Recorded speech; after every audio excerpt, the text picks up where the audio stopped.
우리 사도신경 이제 10번째 시간인데요. 다른 설교도 잘 들으셔야 되지만 오늘은 더 잘 들으셔야 돼요. 왜냐하면 잘못 깜빡 졸다가 오늘 내용은 굉장히 좀 어렵고 좀 미묘한 부분들이 있기 때문에 졸다가 잘못 들으면 한 목사님이 이단이 아닌가 이렇게 생각하실 우려가 있어요. 잘 들으셔야 될 것 같아요. 여러분, 우리 이제 사도신경을 고백하는데, 여러분 찬송가 앞에 있는 사도신경을 한번 이렇게 펴보세요. 자, 전능하사 천지를 만드신 하나님 아버지를 내가 믿사오며, 했죠? 그 외아들 우리 주 예수 그리스도를 믿사오니 이는 성령으로 잉태하사 동정녀 마리아에게 나시고 본디오 빌라도에게 고난을 받으시고 십자가에 못 박혀 죽으시고 장사한 지, 지난 시간에 거기까지 했죠. 장사되었다, 땅에 묻히셨다. 그리고 어떻게 되어 있습니까? 사흘 만에 죽은 자 가운데서 다시 살아나시며, 이렇게 되어 있죠. 근데 여기 좀 문제가 있어요. 제가 한 1년 반 EM들 예배를 인도하고 설교를 했는데, EM들하고 예배를 드릴 때도 사도신경을 외워요. 영어로 외우죠. 영어로 외울 때 꼭 이 대목에서 헷갈리는 부분이 있어요. 영어 사도신경에 보면 장사 지냈다, dead and buried, 땅에 묻혔다, 이렇게 되어 있고, 그 다음에 3일 만에 부활하셨다는 그 중간에 다른 문장이 하나가 들어가 있어요. 한글 번역에는 빠져 있는데 영어 사도신경에는 들어 있습니다. 원래 사도신경에 들어 있던 건데 우리 한글 번역에는 빠져 있어요. 그게 뭐냐 하면 He descended into hell 이라고 영어로 되어 있는데, 직역하면 뭐예요? 그는 지옥에 내려가셨다, 이렇게 번역이 돼요. He descended into hell. 이게 지금 빠져 있어요. 자, 그러면 왜 이 영어에는 있고 원문에도 있는 그가 지옥에 내려가셨다, 예수님이 지옥에 내려가셨다, He descended into hell이라는 게 삭제되었는지 그 경위가 궁금하실 거예요. 요즘 이제 성경도 새로 번역하고 이러면서 사도신경도 그걸 넣어야 된다라는 주장이 많이 있었는데, 우리 이제 많이 논란을 겪다가 아직은 넣지 않았어요. 자, 그러면 왜 이게 빠져 있나? 영어에도 있고 원문에도 있는데 또 세계 모든 교회들이 이 부분을 고백을 하는데 왜 한글에는 빠져 있느냐 궁금하실 거예요.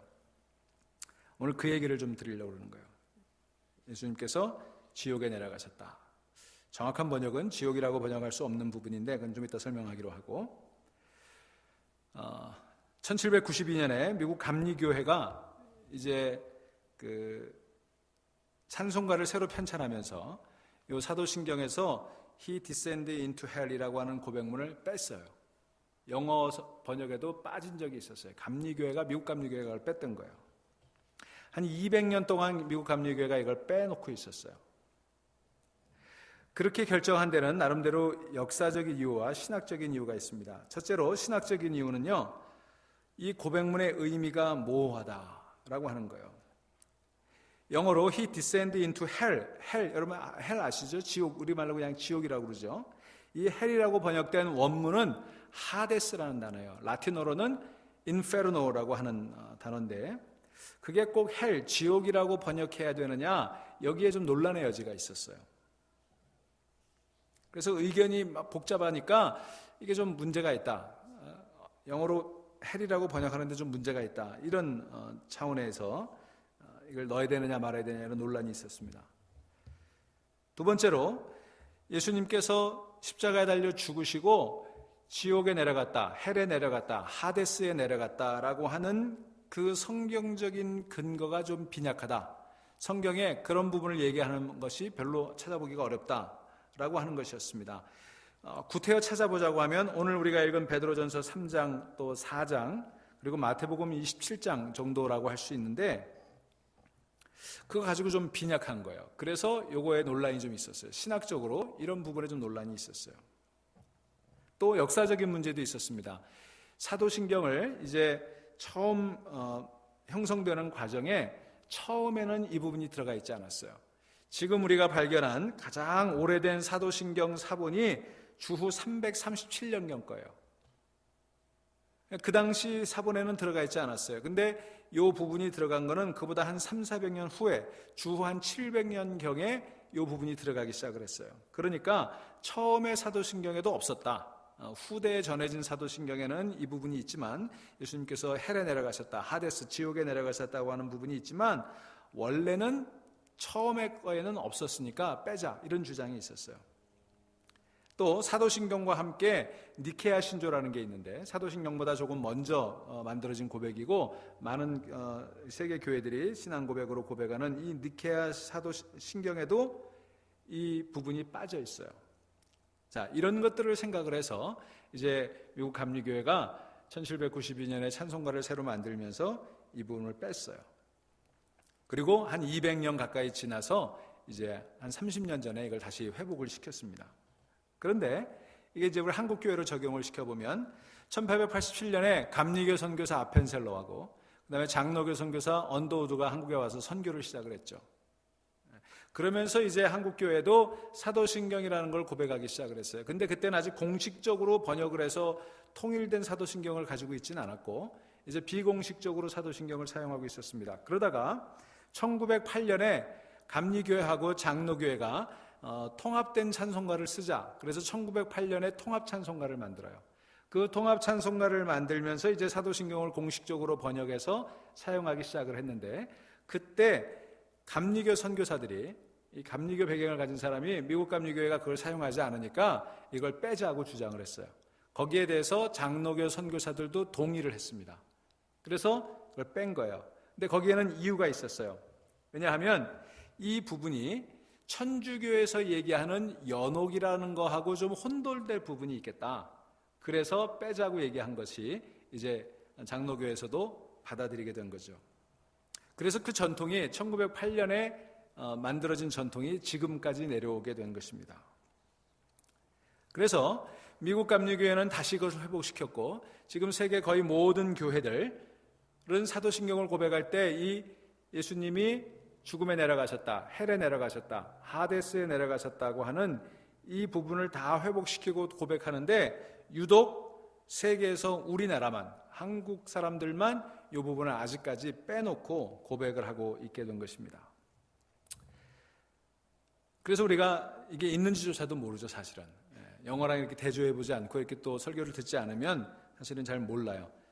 저도 이게 굉장히 좀 난해하고 어려운 부분이라 괜히 이것도 잘못 얘기했다가 이단 소리 들을 것 같아서 뺄까 넘어갈까 그러다가 굉장히 중요한 여기 우리 신앙 고백이 담겨 있기 때문에 한 번쯤 여러분들도 이거를 배우고 넘어가야 될 필요가 있겠다 그래서 다루기로 했습니다. 이 부분 예수님께서 지옥에 내려가셨다, 헬, 하데스에 내려가셨다고 하는 이 부분이 천주교에서 가르치는 연옥 사상과 좀 교리적으로 혼돈될 가능성도 있는 게 사실이고 또 성경적인 근거가 좀 부족한 것도 사실이지만 그래도 이게 굉장히 중요한 신앙적 고백을 담고 있고 또 세계교회가 이것을 다 고백하고 있기 때문에 저는 개인적으로는 이게 장차 우리 한국교회도 이 부분을 회복시켜야 된다 그렇게 생각을 합니다. 이 고백문이 여러 가지로 까딱 잘못하면 오해를 살 수 있고 잘못 해석할 수 있는 부분들도 있지만 우리 믿음에 있어서 매우 중요한 차원을 고민하도록 만들어주는 부분이기 때문에 반드시 이건 회복시켜야 된다 그렇게 생각을 합니다. 자, 그러면 그 내용에 대해서 우리 함께 생각해 보고자 합니다.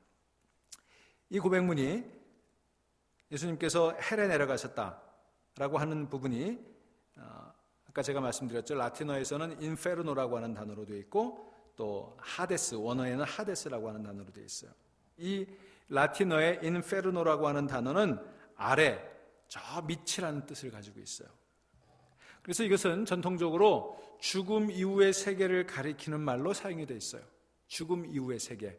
그 모양이 어떤지는 다 의견이 달라요. 하지만 공통적으로 다 다른 의견들을 제외하고 합의할 수 있는 것은 이게 죽음 이후의 세계를 가리키는 말이다. 이거는 분명한 것 같아요.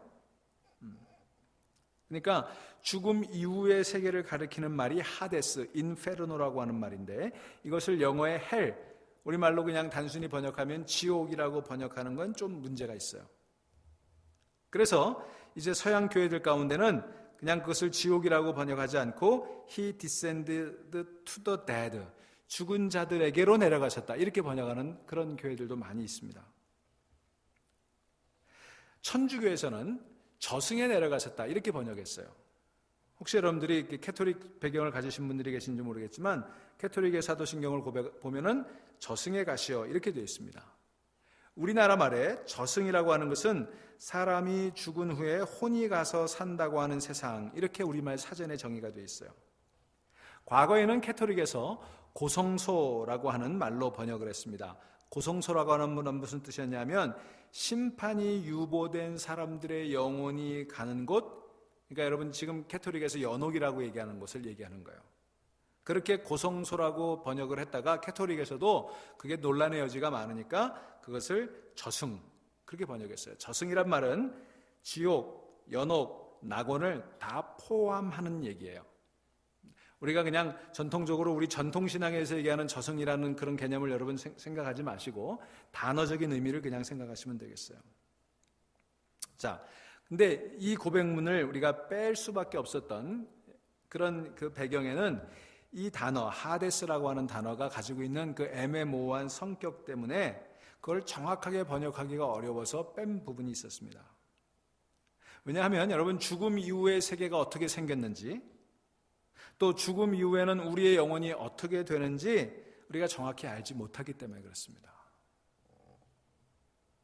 그래서 이 고백문을 만든 사람들이 그냥 라틴어의 인페르노, 하데스 그런 말을 그냥 사용했었는데 이제 영어로 번역하면서 헬이라고 번역이 되고 우리말로 번역하면서 지옥이 되니까 이게 좀 애매모호해진 거예요.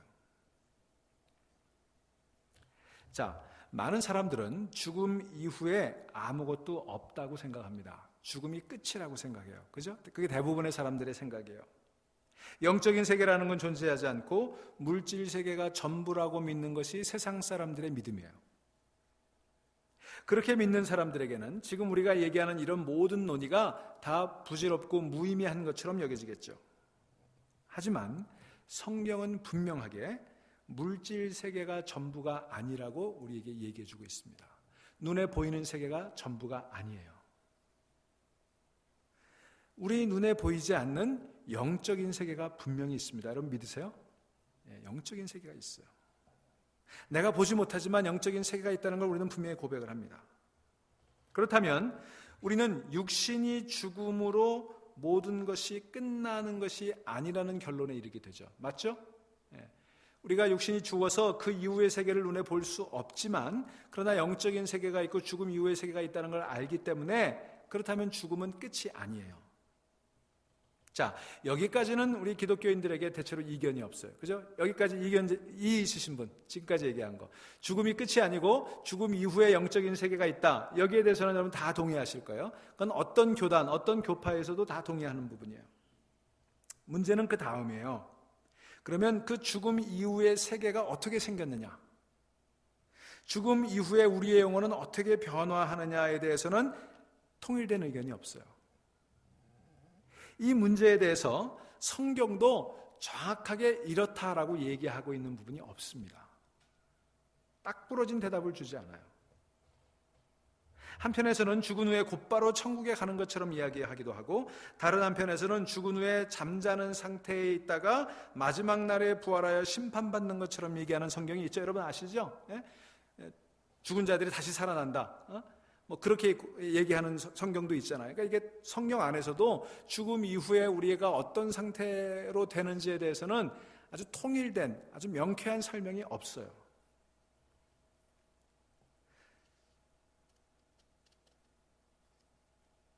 그러니까 종종 어떤 사람들은 이 가운데 자기가 선호하는 어떤 의견을 주장해가지고 이렇다라고 얘기하는 사람들이 있습니다만, 그리고 그것이 절대 진리인 것처럼 얘기하는 사람들이 있지만 그거는 참 위험한 거예요. 성경을 모르고 하는 얘기예요. 여러분, 예수님께서 십자가에 달려 죽으셨죠. 그리고 우리가 지난 시간까지 공부한 대로 땅에 묻히셨죠. 그리고 사흘 후에 부활하셨죠. 그러면 예수님께서 땅에 묻히시고 부활하실 때까지 사흘 동안 어디에 계셨어요? 아시는 분 있어요? 어디에 계셨을까요? 하나님한테 가셨다가 다시 오셨을까요? 아니면 하나님한테 아직 안 가고 어디 좀 중간에 어디 계시다가 다시 오셨을까요? 아세요? 모르시죠? 성경도 그건 얘기하지 않습니다. 천주교는, 캐토릭은 이런 문제들에 대해서 비교적 좀 명쾌하게 설명을 하려고 해요. 자기 나름대로 교리를 만들어 놨어요. 그래서 그들에 따르면 죽은 사람들의 영혼은 그 사람이 살아생전에 쌓은 공덕에 따라서 각각 다른 운명을 맞이한다, 이렇게 얘기합니다. 곧바로 천국에 가는 사람도 있고 최종 심판이 미루어진 사람들도 있고, 그래서 말하자면 집행유예 같은 거죠. 그래서 곧바로 심판이 미루어져서 대기 중인 사람이 있고, 그리고 곧바로 지옥에 가는 사람이 있다, 이렇게 캐톨릭에서는 보통 얘기를 합니다. 또 죽은 후에 천국에 가는 사람도 있고 지옥에 가는 사람도 있고 또 연옥이라고 하는 곳에 가는 사람도 있다, 이렇게 가르치죠. 여러분, 그건 좀 대충 많이 들어보셨을 거예요. 하지만 우리 개신교에서는 죽음 이후의 세계에 대해서 정확하게 이야기하지 않는 것이 우리 개신교의 입장이에요. 왜냐하면 성경이 분명하게 얘기하고 있지 않은 부분들을 그냥 우리의 상상이나 추정을 가지고 교리를 만드는 것은 옳지 않기 때문입니다. 저는 캐톨릭의 그 교리보다는 우리 개신교에서 가르치는 것이, 죽음 이후의 세계에 대해서 개신교가 말하는 것이 더 바람직하다고 생각이 들어요. 알 수 없는 것에 대해서는 알 수 없다고 내버려 두는 게 옳은 겁니다. 성경이 분명하게 얘기하고 있지 않은 부분들은요, 모르는 것으로 내버려 두는 게 옳은 거예요. 성경이 우리가 궁금해하는 모든 것들을 다 설명하고 있지는 않습니다. 그죠? 성경의 저자들 중에 죽음 이후의 세계를 직접 보고 기록한 사람들도 있습니다. 하지만 그들이 보고 기록한 것도 사실은 실제와 동일하다고 볼 수는 없어요. 그냥 그것은 그들의 고백이기 때문입니다. 또 죽음 이후의 세계는 너무나 광대하고 신비롭기 때문에 한 면만 보고 그것이 죽음 이후의 세계의 전부인 것처럼 얘기하는 것도 옳지 않습니다. 그렇기 때문에 이 라틴어의 인페르노, 이 하데스라고 하는 단어를 어떻게 번역하는 것이 좋을지 참 어려운 거예요. 지옥으로 번역하는 것도 옳지 않고, 고성소라고 번역하는 것도 옳지 않고, 천주교에서 사용하고 있는 저승이라는 말도 우리 전설과 민담과 좀 혼돈되기 때문에 그것도 별로 그렇게 좋은 번역은 아닌 것 같아요. 또 일부 서양의 개신교회들이 번역하고 있는 것처럼 죽은 자들에게 가셨다라고 하는 것도 그렇게 썩 좋은 번역은 아닌 것 같아요. 좀 애매해요. 하지만 어쨌든 요거를 감안해서 우리 지금까지 고백한 사도신경의 내용을 정리하면 이렇게 할 수 있습니다. 특히 예수님에 관한 부분을 정리하면 그분은 성령으로 잉태되셔서 처녀 마리아에게 나셨고, 본디오 빌라도 치하에서 고난을 받으셨고, 십자가에 못 박혀 죽으셨고, 장사 지내셨고, 그리고 죽은 자들 또는 저승 또는 지옥, 뭐라고 번역하든지 그곳에 내려가셨다. 그리고 사흘 만에 죽은 자 가운데서 부활하셨다.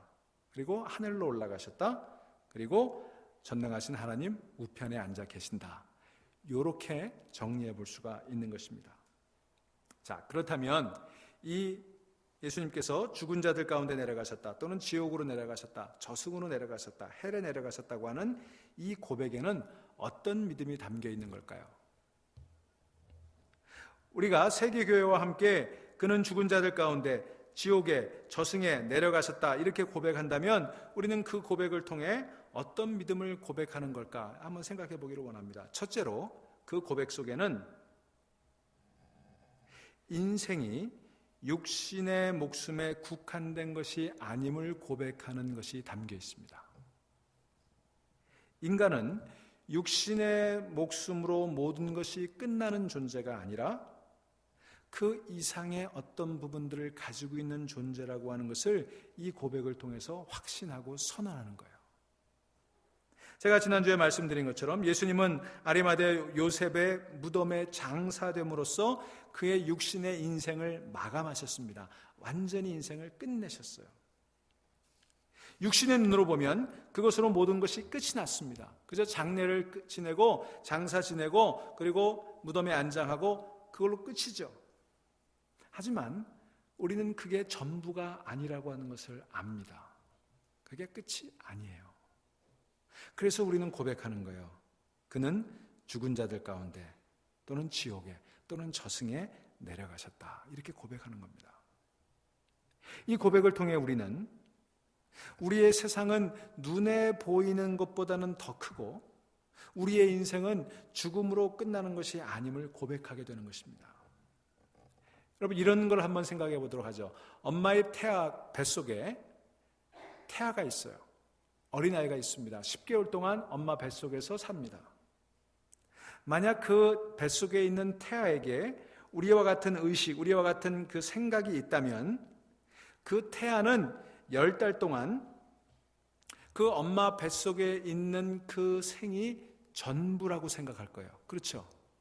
엄마 뱃속 밖에 이런 세상이 있다는 걸 그 태아는 알 수 있을까요? 없을까요? 절대로 알 수가 없습니다. 그 10달이 그 세상의 전부라고 생각할 거예요. 그리고 그 뱃속이 세상의 전부라고 생각할 겁니다. 그는 세상에 태어날 때 엄마 태 밖에, 엄마 뱃속 밖에 이런 세상이 있다는 것을, 그리고 자기의 삶이 그 엄마의 뱃속 10개월로 끝나지 않고 새로운 삶으로 이어진다는 것을 까맣게 모르고 세상에 태어날 거예요.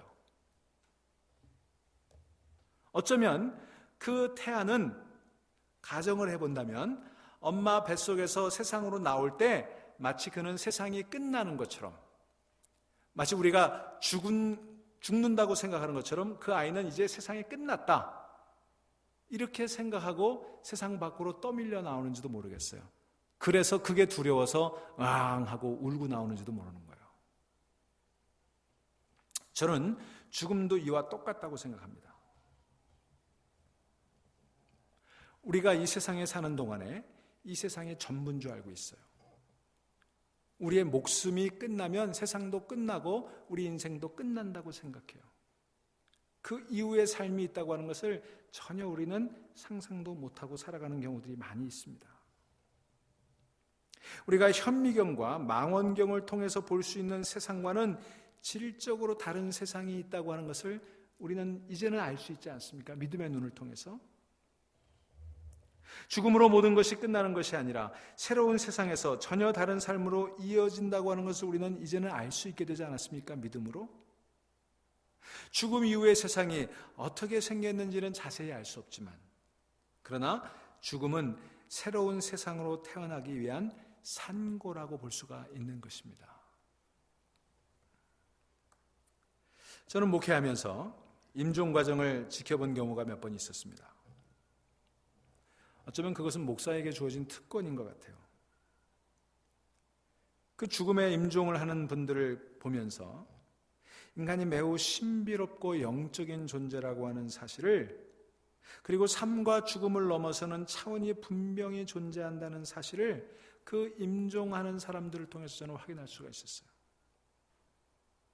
그 임종 과정을 가만히 지켜보느라면 내 눈을 가리고 있던 비늘이 벗겨지는 것 같이, 그리고 하나님 나라가 새롭게 보이는 것 같은 그런 경험을 하는 경우도 있었어요.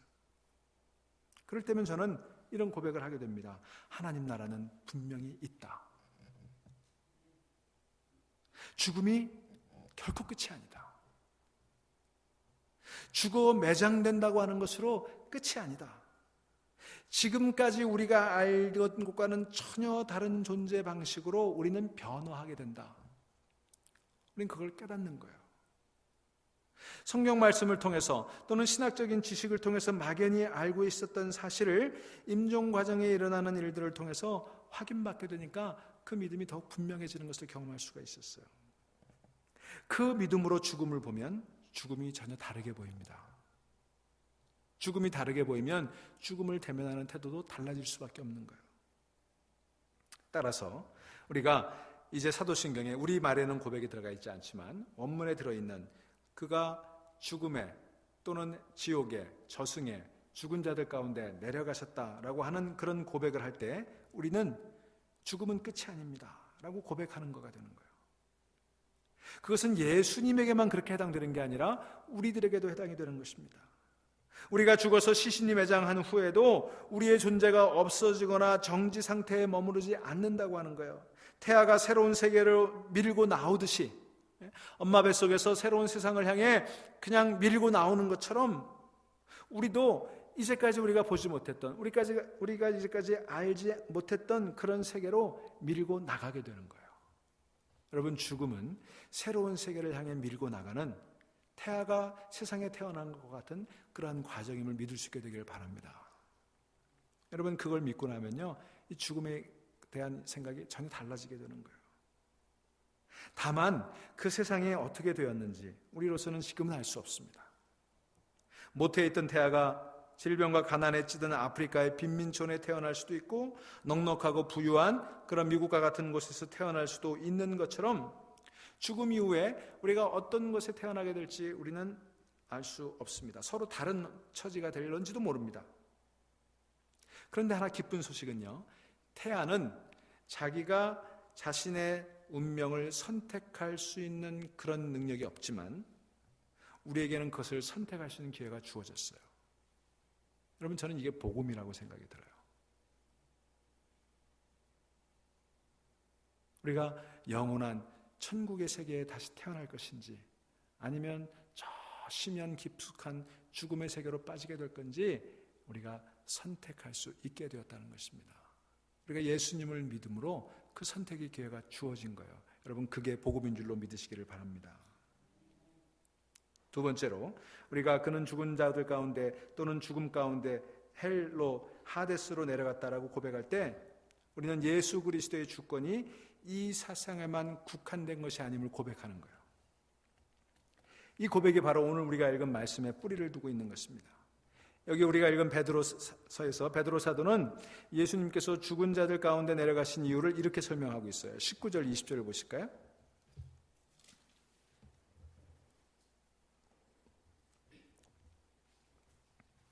그가 또한 영으로 가서 옥에 있는 영들에게 선포하시니라. 그들은 전에 노아의 날 방주를 준비할 동안 하나님이 오래 참고 기다리실 때에 복종하지 아니하던 자들이라. 방주에서 물로 말미암아 구원을 얻은 자가 몇 명뿐이니 겨우 8명이라. 자, 이 말씀은요, 성경의 난해 구절 가운데 하나예요. 그 성경에 이해하기 어려운 구절들, 이런 책도 있는데 거기 보면 꼭 이 구절이 빠지지 않고 나옵니다. 성서학자들이 이게 성경에서 가장 어려운, 해석하기 어려운, 논란의 여지가 많은 구절이다, 이렇게 동의해요.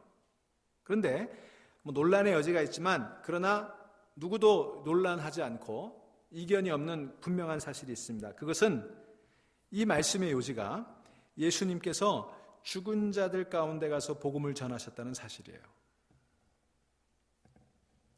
여기 보면 예수님께서 죽은 자들에게 말씀을 전하셨다, 이렇게 돼 있어요. 여기 보면 20절에 노아의 방주에 들어가지 못하여 죽음을 당한 사람들만 언급을 하고 있습니다만, 그거는 그냥 하나의 예를 든 것이죠. 예를 든 것. 또 베드로전서 4장 6절 한번 보세요. 이를 위하여 죽은 자들에게도 복음이 전파되었으니 이는 육체로는 사람으로 심판을 받으나 영으로는 하나님을 따라 살게 하려 함이라. 여기서 베드로 사도는 죽은 사람에게 복음이 전해졌다는 사실을 전제하고 있습니다. 이런 맥락에서 우리는 마태복음에 기록된 수수께끼 같은 본문 하나를 더 생각해 볼 필요가 있습니다. 예수님께서 이제 운명하실 때 있었던 일들을 묘사하는 중에 마태가 이런 부분을 적어 놓았어요. 여러분, 마태복음으로 한번 가보세요. 27장 51절부터 53절.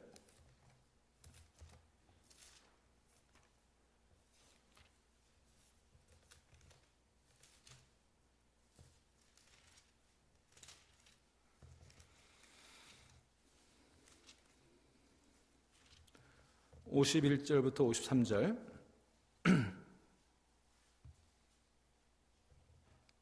50절부터 읽죠. 50절부터 같이 읽습니다.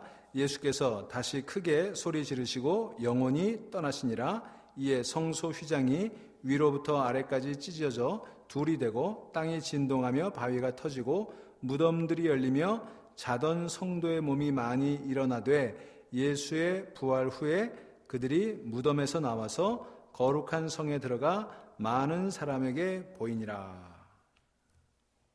이 말씀이 정확히 무엇을 말하는지 누구도 몰라요. 이것도 성경의 어려운 구절 가운데 하나예요. 왜냐하면 우리가 알지 못하는 세계에서 일어난 일을 얘기하고 있기 때문에 그래요. 자, 이 본문의 의미를 자세히 알려고 씨름하다 보면요, 자칫 이단에 빠지기가 쉬워요. 그래서 제가 아까 말씀드렸죠. 성경이 분명하게 얘기하고 있지 않은 부분, 잘 모르겠는 부분이 있으면 그냥 모르는 채 내버려 두세요. 나중에 우리가 하나님 앞에 가면, 또 천국에 가게 되면 이 모든 것들이 다 밝히 드러나게 될 거예요. 근데 이걸 굳이 막 이렇게 해석하려고 하다 보니까 이단들이 생기는 거예요. 그러니까 여러분들이 한 목사님은 뭐 이게 모르는 게 많아 이렇게 의심하지 마세요. 제가 모르는 걸 아는 척하고 설명하다 보면 그때 이단이 되는 거예요. 자, 어쨌든 굉장히 난해한 본문인데, 왜냐하면 이거는 예수님만이 경험하고 그리고 성령의 영감으로 마태가 기록한 것이기 때문에 우리가 이게 정확하게 뭘 설명하고 있는지 우리가 이해할 수 없어요. 하지만 그러나 이 본문에서 분명히 알 수 있는 것은 예수님께서 십자가에 운명하신 후에 죽은 자들의 세계에 큰 변화가 일어났다는 사실만은 분명해요. 그죠? 그 변화가 왜 일어났냐면 예수님께서 그들의 세계에 들어가셔서 무엇인가를 하셨기 때문에 그래요. 그 세계가 어떤 세계였는지 그건 잘 모르지만, 또 예수님께서 어떻게 그곳에 가셔서 어떤 모양으로 활동하셨는지 모르지만, 그러나 예수님께서 운명하신 후에 죽은 자들의 세계에 가서 어떤 일을 하셨고, 여기 표현된 대로 복음을 전하셨고, 그로 인해서 그 죽은 자들의 세계 가운데 뭔가 큰 변화가 있었던 것만은 분명한 것 같습니다. 또 베드로전서 3장 16절에 나오는 옥에 있는 영들이라고 표현되어 있는 그 옥이 무엇을 가리키는지에 대해서도 의견이 분분합니다. 천주교인들은 그걸 연옥이라고 설명하죠. 또 기독교인들 가운데는 그걸 지옥으로 해석한 사람들도 있습니다. 그래서 예수님께서 지옥의 가장 깊은 곳까지 가셔서 타락한 천사들까지 모두 구원하셨다고 해석하는 경우들도 있습니다. 그래서 그렇게 얘기하는 사람들은 지옥은 있지만 그 지옥은 텅 비었다, 이렇게 해석하기도 해요. 하지만 그것도 참 위험스러운 해석이에요. 제가 앞에서도 언급한 것처럼 우리는 죽음 이후의 세계가 정확히 어떻게 생겼는지 알지 못합니다. 그러니까 여기서 얘기하는 옥, 베드로전서 3장 19절에 얘기하는 옥이 무엇인지를 알아내려고 씨름할 필요가 없어요. 잘 모르는 거 가지고 막 그걸 규명하려고 씨름할 필요가 없어요. 모르는 거 모르는 걸로 인정하고 내버려 두는 것이 옳습니다. 그러나 어쨌든 베드로전서 3장 9절에 있는 옥에 있는 영들이라는 표현과 베드로전서 4장 6절에 나오는 죽은 사람들이라는 표현이 동의어라고 그렇게 생각하고, 예수께서 죽은 자들의 세계로 내려가서 복음을 듣지 못하고 죽은 사람들에게 복음을 전하셨다는 사실, 그것만 받아들이면 되는 거예요. 그 이상을 알려고 하는 것은 과욕이고, 그 과욕의 결과는 이단이 될 수가 있는 것입니다. 여러분, 이걸 한번 생각해 보세요. 3차원, 그러니까 선, 면, 공간, 이 3차원이 전부라고 생각하고 1차원에 갇혀있는 시간만을 전부로 아는 사람에게는 이런 모든 말들이 다 황당무계한 것처럼 들릴 거예요. 하지만 현대 물리학이 증명하고 있는 것처럼 3차원의 공간을 넘어서서 우리가 꿈에서나 경험하는 것과 같은 차원이 있고, 1차원의 시간을 넘어서 우리가 경험해보지 못하는 어떤 시간의 차원이 있다는 것을 인정한다면 예수님께서 죽은 자들 가운데 내려가셨다라고 하는 이 고백을 우리가 믿을 수 있는 거죠. 여러분, 우리가 신앙생활하면서 꼭 극복해야 되는 것 중에 하나가 뭐냐면 시간의 개념이에요. 우리는 시간이 과거, 현재, 미래 이렇게 이어진다고 생각하죠. 그래서 과거는 흘러가고 미래는 아직 오지 않았다고 생각하죠. 우리는 이 리니어 타임이라고 그러는데 이게 일직선으로 된 시간의 개념 속에 살아가고 있어요. 그런데 하나님에게는 시간이 그런 개념이 아닙니다. 과거와 현재의 미래가 이렇게 일직선으로 흘러가는 시간이 하나님의 시간은 아니에요. 여러분, 제가 언젠가 한번 설명드린 기억이 있는데, 생명의 삶 성경 공부할 때, 여러분, 우리가 소설을 읽다 보면요, 우리가 책을 읽을 때 또는 드라마를 볼 때 우리는 소설 속의 주인공은 그 시간의 한계 속에 갇혀 있죠. 그 소설의 주인공은 과거를 어찌해 볼 수 없고 미래를 예측할 수 없는 사람이에요. 그 시간의 한계 속에 살아갑니다. 그런데 소설을 쓴 그 작가는 어때요? 작가는 과거와 현재와 미래를 그 작가 속에 다 가지고 있죠. 또 그것을 읽는 우리도 그 소설의 주인공들, 그 소설 속에 있는 인물들은 그 시간의 한계 속에 살고 있지만 우리는 어때요? 우리는 그 시간을 다 포괄해서 살고 있어요. 하나님의 시간을 그렇게 보시면 되는 거예요. 우리는 이 세상에 살 때 마치 소설 속에 나오는 등장인물들처럼 과거와 현재와 미래라고 하는 시간의 한계 속에 살지만, 이 모든 것들을 지으신 하나님께는 과거와 현재와 미래가 이렇게 순서적으로 놓인 것이 꼭 아닐 수 있다는 걸 생각하시면 되는 거예요. 그러니까 우리는 지금 이 세상에 살면서 시간적인 공간적인 한계 속에 살아가고 있지만, 그러나 하나님께서 이루시는 이 천지 만물 또 우주와 하나님의 창조 공간은 우리가 생각하는 것처럼 시간과 공간의 한계를 넘어서는 어떤 영역이 있을 수 있다는 것을 여러분이 분명히 아셔야 돼요. 여러분, 예수님이 부활하시고 나서 활동하시는 모습을 복음서에서 보면요, 예수님은 부활하시기 이전과 부활하신 이후에는 전혀 다른 모습을 보여주세요. 어떠셨습니까? 제자들이 무서워서 문을 꼭 닫고 있는데 예수님께서 문을 열고 들어오셨어요? 그냥 호련히 나타나셨다. 성경이 이렇게 얘기하죠. 그리고 그들과 함께 잡수시고 또 그러다가는 호련히 사라지셨어요. 그죠? 엠마오로 가는 제자들 가운데 호련히 나타나셨다가 또 어느 순간 막 같이 대화하고 가는데 또 호련히 사라지셨어요. 여러분, 2차원에 사는 존재에게는 3차원의 세계에서 일어나는 것이 이해되지 않는 것처럼 3차원의 세계에서 사는 우리들에게는 부활하신 그런 예수님의 활동 모습이 전혀 이해하기 어려운 부분이에요. 예수님은 과거, 현재, 미래로 진행하는 시간의 흐름에서도 벗어나 계셨습니다.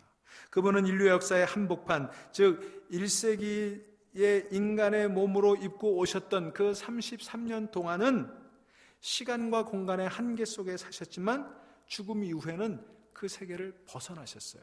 그러니까 부활하셔서 잠시 40일 동안 이 땅에 계셨던 예수님은 그 부활하시기 이전의 예수님과는 전혀 다른 모습이었어요.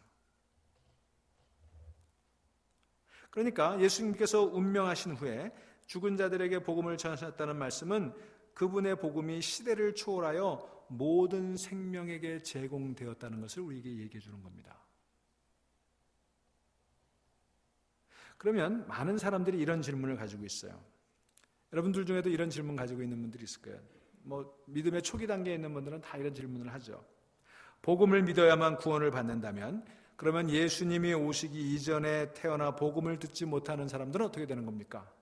우리 조상들은 참 착하게 선하게 백이민족으로 그렇게 정말 남에게 해코지하지 않냐고 다른 민족을 침범한 적도 없고 그냥 가난하면 가난한 대로 그렇게 묵묵히 살았던 우리 착하디 착한 우리 조상들은 예수님 오시기 전에 살았는데, 또는 복음이 전해지기 전에 살았는데, 그러면 그런 사람들은 기회도 없이 그냥 지옥에 가야 되는 겁니까? 여러분, 이런 고민들 한 번씩 다 해보셨죠?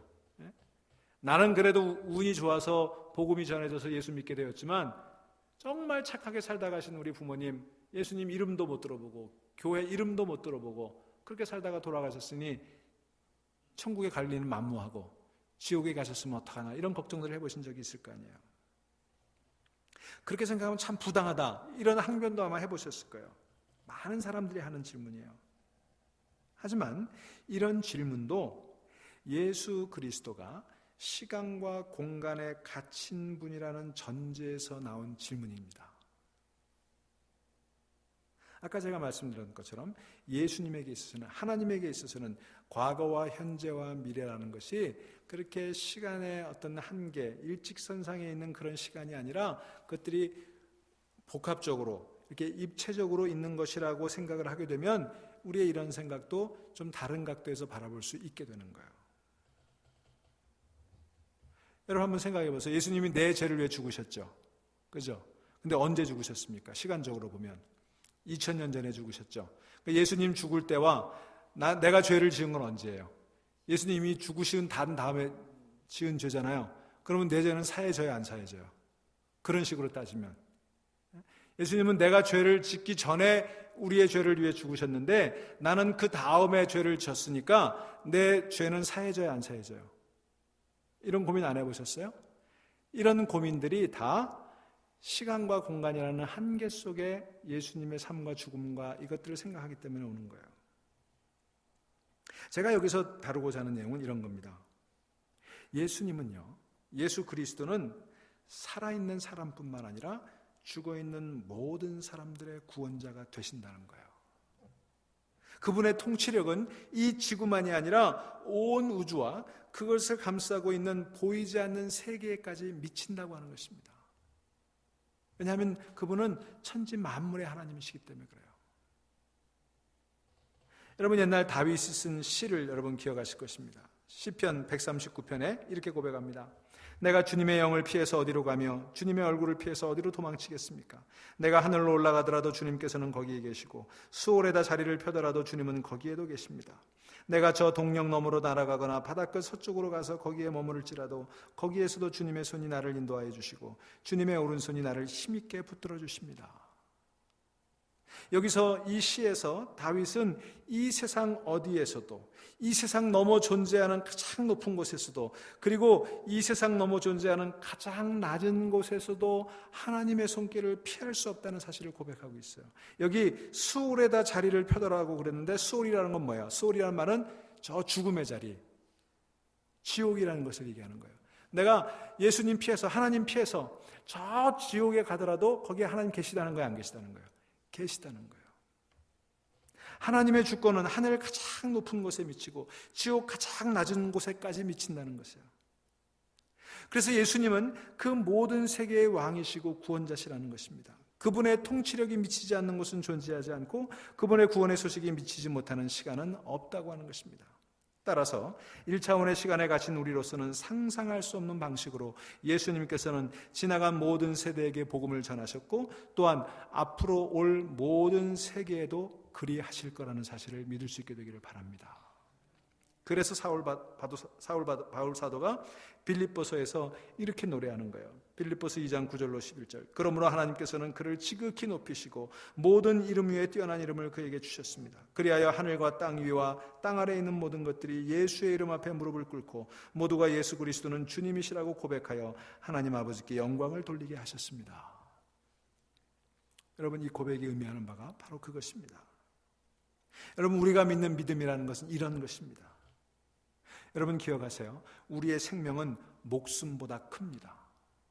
목숨은 내 숨이 끊어지는데 끊어지지만 우리의 생명은 내 목숨이 끊어진다고 끊어지는 게 아니에요.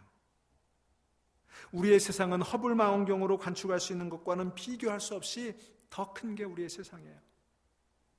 우리는 이 넓은 미국 땅에 와서도 이 좁은 조지아, 아틀란타를 벗어나지 못하고 살아가고 있지만, 그러나 여러분, 나의 육신의 공간의 한계는 거기 있을지 모르지만, 그러나 우리에게 주어진 세상이라고 하는 것은 우리가 눈으로 볼 수 있는, 아니 우리 눈이 보이지 않고 허블망원경으로 볼 수 있는 그 광대한 우주, 빛이 몇 억 년을 가야 되는 만큼까지 보이는 그 세계보다 우리에게 주어진 세계가 더 크다고 하는 사실을 믿으시기 바랍니다. 나는 비록 이렇게 좁은 세계 속에 살고 있지만 그러나 하나님께서 우리에게 허락하신 세계는 그렇게 큰 거예요. 여러분, 눈에 보이는 게 전부가 아닌 것을 믿으실 수 있게 되기를 바랍니다. 우리에게 드러나 있지 않지만 광활하고 신비로운 세계가 있어요. 여러분, 저 바다끝 수평선이 보이죠? 그 수평선은 우리의 시선의 한계이지 세상의 끝은 아니잖아요. 저 지평선은 우리의 시야의 한계지 이 세상의 끝은 아니잖아요. 그 지평선 끝까지 가보세요. 거기서 세상이 끝나 있습니까? 아니, 계속해서 지평선은 이어져 가고 있잖아요. 여러분, 우리가 주님이라고, 우리가 예수 그리스도라고 고백하는 그분은 그 모든 세계를 다스리는 분이신 줄로 믿으시기를 바랍니다. 그러므로 우리는 예수님이 오시기 전에 복음을 듣지 못하고 죽은 사람들을 걱정할 필요가 없어요. 여러분, 예수님 오시기 전에 돌아가신 우리 조상들은 어떨까 걱정하지 마세요. 여러분의 영혼만 걱정하시기를 바랍니다. 내 영혼이 구원받을 수 있는지, 내가 우리 예수님을 구주로 고백하고, 왜? 나에게는 그 예수님이 전해졌잖아요. 복음이 전해졌잖아요. 기회가 주어졌잖아요. 그러니까 내 구원만 걱정하세요. 우리 조상의 구원에 대해서 걱정하지 마세요. 여러분이 구원받으면, 내가 구원받으면 그 구원받아 가는 그곳에서 우리 조상들의 존재를 확인할 수 있을 거예요. 계신지 안 계신지. 그때 가서 확인하세요. 지금 괜히 고민하지 마세요. 지금은 이 온 우주를 다스리시고 우리가 보이는 이 세상 그 끝까지, 그리고 그 너머까지 역사하시는 그 예수님을 구주로 받아들이고, 내게 이 세상은 끝이 아니고 내 생명은 목숨보다 더 크고, 그리고 나에게는 무한 광대한 세상이 주어졌다고 하는 그 사실을 믿으시며 살아갈 수 있는 여러분 되시기를 주의 이름으로 축원합니다. 여러분, 예수님께서 우리를 사랑하시잖아요. 믿으세요? 우리를 사랑하셨다면 우리의 조상들 안 사랑하셨을까요? 사랑하셨을 거예요.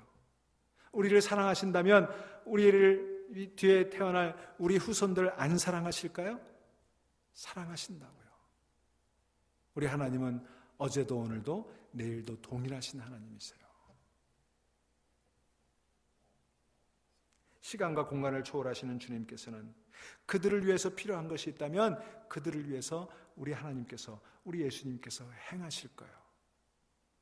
우리는 다만 하늘과 땅 위와 땅 아래에 있는 모든 것들의 주님이심을 믿는 믿음으로 이 세상을 살고, 눈에 보이는 것이 전부인 줄만 알고 믿는 그 세상 사람들에게 그것이 아니다, 눈에 보이지 않는 세상이 있고 눈에 보이지 않는 생명이 있고, 어떤 상황에서든지 이미 영원한 생명을 얻은 사람들처럼 여러분들 스스로를 여기면서 오늘 하루하루를 천국으로 살아갈 수 있게 되기를 간절히 축원합니다. 그게 우리에게 필요한 믿음이에요. 이 믿음으로 사는 사람에게는 그 무엇으로도 흔들릴 수 없는 평안의 능력이 주어질 것입니다. 그것을 알게 될 때 우리는 평안하게 되는 거예요.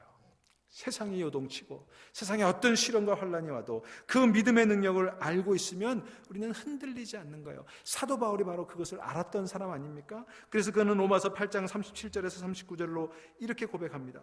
그러나 이 모든 일에 우리를 사랑하시는 이로 말미암아 우리가 넉넉히 이기느니라. 내가 확신하노니 사망이나 생명이나 천사들이나 권세자들이나 현재일이나 장래일이나 능력이나 높음이나 기품이나 다른 어떤 피조물이라도 우리를 우리 주 예수 그리스도 안에 있는 하나님의 사랑에서 끊을 수 없느니라. 여러분, 이걸 믿을 수 있게 되기를 바랍니다. 세상의 그 어떤 시련과 환난도 우리를 사랑하시는 예수 그리스도를 통한 하나님의 사랑에서 끊을 수가 없어요. 우리에게는 그런 생명이 주어졌어요. 여러분, 여러분의 생명은 목숨보다 큰 것을 믿으실 수 있게 되기를 바랍니다. 여러분에게 주어진 세상은 그런 광대한 세상인 줄로 믿으시기를 바랍니다. 사랑하는 여러분, 이제 사도신경을 고백할 때 우리가 그분이 죽은 자 가운데 내려가셨다, 이 부분을 우리 말에는 빠져 있지만, 그러나 사도신경을 고백할 때마다 이 믿음을 다시 한번 확인하실 수 있게 되기를 바랍니다. 내 목숨이 끝나는 날 세상이 끝나지 않는다.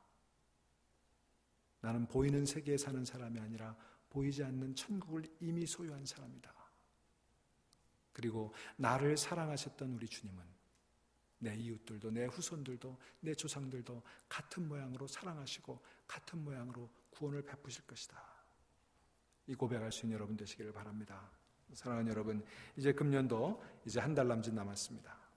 그 한 달 남짓 남은 기간 동안 열심히 기도하시는 여러분 되시기를 바랍니다. 그러면서 한번 깊이 생각해 볼 수 있게 되기를 바랍니다. 그 시간 동안 아무쪼록 기도하시는 가운데 우리가 이제까지 알지 못했던 그 예수님을 만날 수 있게 되기를 바랍니다. 그분을 더 깊이 알수록 우리는 더 온전한 제자로 자라가게 될 것입니다.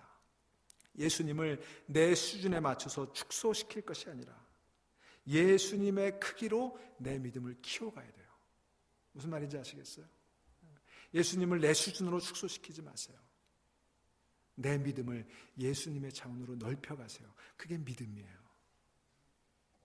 예수로 믿는 믿음만이 이 땅에서 우리의 길잡이가 될 것이고, 사망의 음침한 골짜기에서 우리를 지키는 지팡이와 막대기가 될 것이기 때문입니다. 여러분, 우리가 믿는 신앙 고백이 바로 그런 신앙 고백인 것입니다. 이 은혜와 축복이 저와 여러분에게 넘칠 수 있기를 주의 이름으로 축원합니다. 기도하겠습니다.